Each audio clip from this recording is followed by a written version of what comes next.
روایات کے اندر آتا ہے سرکار دو عالم صلی اللہ تعالیٰ علیہ وسلم عصر کے بعد گھر تشریف لے جاتے اور تمام ازواج مطہرات کے گھر میں چکر لگاتے. کچھ وقت ایک کو دیا، تھوڑا سا دوسرے کو، پھر تیسرے کو، اور پھر جس کی باری ہوتی رات اس کے گھر میں گزارتے. اور پھر سرکار دو عالم صلی اللہ تعالیٰ علیہ وسلم نے اپنی ازواج کے ساتھ زندگی گزار کر کے ہمیں ایک طریقہ اور ہمیں ایک ضابطہ دیا ہے کہ تم نے گھر کے اندر زندگی کیسے گزارنی ہے. سرکار دو عالم صلی اللہ تعالیٰ علیہ وسلم نے ارشاد فرمایا کہ گھر کا جو فرد ہوتا ہے، مرد، وہ حاکم ہے.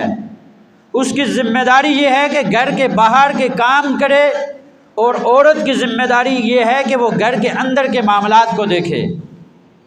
گھر کے اندر کے معاملات کو دیکھنے کا مطلب یہ نہیں ہے کہ جیسے آج کل دیکھا یہ جائے تو ہر گھر کے اندر صرف عورت کی چلتی ہے، مرد کی نہیں چلتی.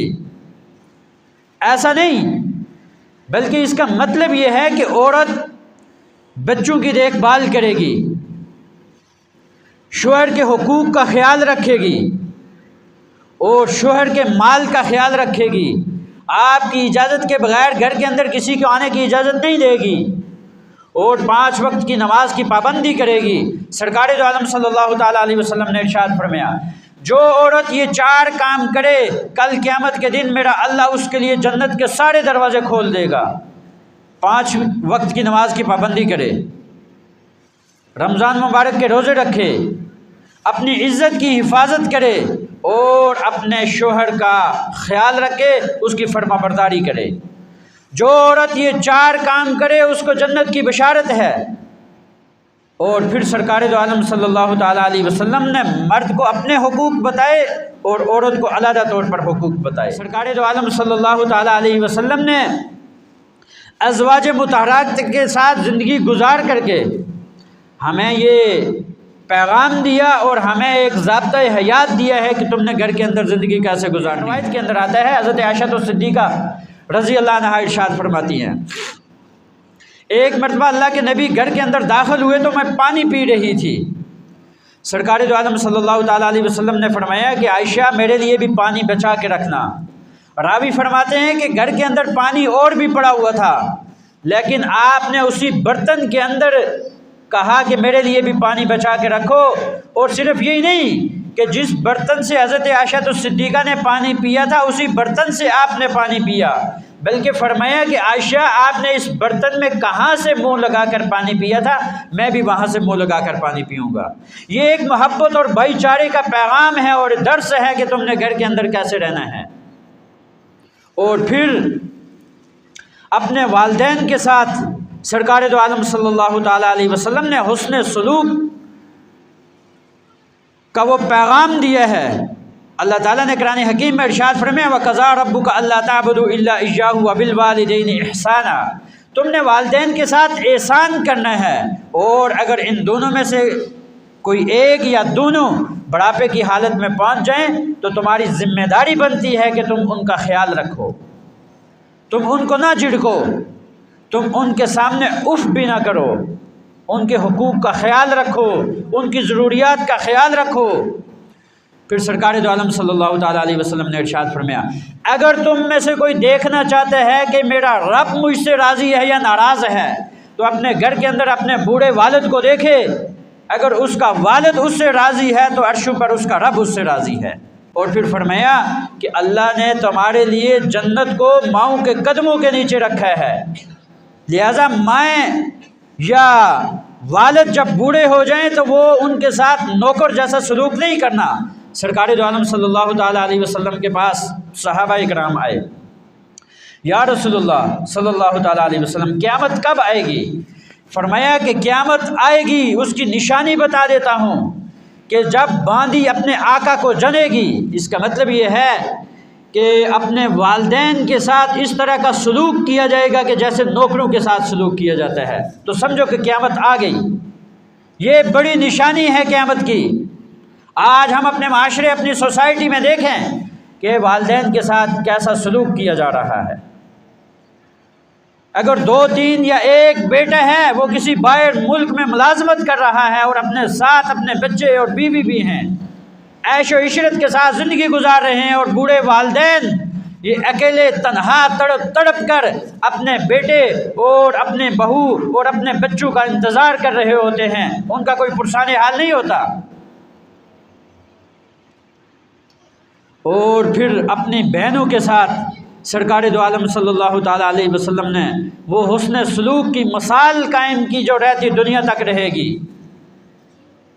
آپ کی ایک رضائی بہن حضرت شیمہ رضی اللہ عنہا، ایک مرتبہ مسلمانوں کی جنگ ہوتی ہے اس قبیلے کے ساتھ کہ جس قبیلے میں حضرت شیمہ کی شادی ہوتی ہے، اور اس وقت مسلمانوں کو اللہ تعالیٰ نے فتح دی، ان کے کچھ قیدی بن کر آگے، اور حکم یہ جاری ہوا کہ یہ قیدی تب چھوڑے جائیں گے کہ جب یہ فدیہ ادا کریں گے۔ اس قوم اور قبیلے والوں نے ان کا فدیہ جمع کرنا شروع کیا، ایک ایک گھر سے پیسے جمع کر رہے ہیں۔ جب حضرت شیمہ کے گھر میں پہنچے اور فرمایا کہ ہمیں کچھ پیسوں کی ضرورت ہے، ہمارے قیدی ہیں، ہم نے ان کو چھوڑانا ہے۔ جب اس نے پوچھا کہ وہ قیدی کہاں ہیں تو بتایا گیا کہ وہ جو نبوت کا دعویٰ کرنے والے محمد ہیں ان کے صحابہ نے ان کو قید کیا ہے۔ حضرت شیمہ فرماتی ہیں تم پیسے جمع نہ کرو، صرف مجھے ان کے پاس لے کر جاؤ، وہ میرے رضائی بھائی ہیں، میں ان سے خود بات کرنا چاہتی ہوں۔ روایات کے اندر آتا ہے کہ حضرت شیمہ چلی اور سرکار دو عالم صلی اللہ تعالیٰ علیہ وسلم کے حجرے کے پاس پہنچی۔ صحابہ اکرام ننگی تلواریں لے کر کھڑے تھے کہ جو بھی ہمارے نبی کے حجرے کے قریب آئے گا اس کا سر تن سے جدا کر دیا جائے گا۔ حضرت شیمہ فرماتی ہیں کہ مجھے اندر جانے کی اجازت دو، وہ جو آپ کے نبی ہیں حضرت محمد مصطفیٰ صلی اللہ تعالیٰ علیہ وسلم وہ میرے رضائی بھائی ہیں۔ تلواریں نیچے ہو گئیں، آپ کو اندر جانے کی اجازت دی گئی۔ جب آپ اندر تشریف لے گئیں، سرکار دو عالم صلی اللہ تعالیٰ علیہ وسلم نے آپ کو پہچان لیا کہ یہ میری رضائی بہن ہیں۔ فرمایا کیوں آئی ہو؟ کہا کہ وہ میرے قبیلے کے کچھ لوگ آپ کے پاس قید ہیں، ان کو چھڑانے کے لیے آئی ہوں۔ اور میری بہن تو کیوں آئی ہے؟ صرف پیغام بھیج دیتی، میں آپ کے قبیلے کے لوگوں کو چھوڑ دیتا۔ چلو اچھا ہوا ملاقات ہو گئی۔ سرکار دو عالم صلی اللہ تعالیٰ علیہ وسلم نے صحابہ کو حکم دیا یہ میری رضائی بہن ہے، اس کو کچھ کپڑوں کے جوڑے تحفے میں دے دو، اور اونٹ اور گھوڑے اس کو تحفے میں دے کر یہاں سے رخصت کرو، اور اس کے ساتھ اس کے قبیلے والے جتنے بھی لوگ قید ہیں ان سب کو آزاد کر دو، ان کو چھوڑ دو۔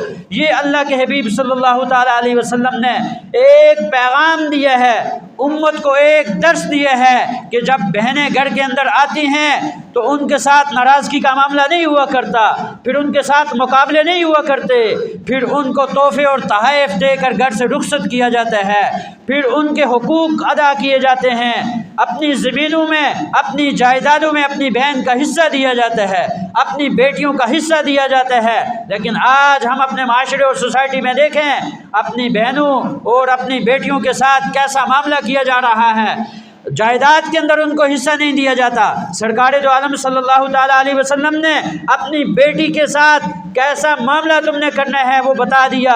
حضرت فاطمہ الزہرا رضی اللہ عنہا جب آپ کی شادی ہوتی ہے، حضرت علی المرتضیٰ رضی اللہ عنہ کے گھر میں تشریف لے جاتی ہیں تو اللہ کے حبیب صلی اللہ تعالیٰ علیہ وسلم نے ایک عجیب جملہ ارشاد فرمایا، حضرت علی کو مخاطب کر کے فرمایا علی یاد رکھنا یہ فاطمہ میرے جگر کا ٹکڑا ہے، اگر اس کو تکلیف ہوگی تو مجھ محمد کو تکلیف ہوگی۔ اور پھر اپنی بیٹی کو مخاطب کر کے فرمایا بیٹی یاد رکھنا اگر علی کے گھر سے ناراض ہو کر میرے گھر کے اندر آ گئی اور اسی حالت میں تیرا انتقال ہو گیا، میں نبی تیرا نماز جنازہ نہیں پڑھوں گا، میں نبی ہو کر تیرا نماز جنازہ نہیں پڑھوں گا۔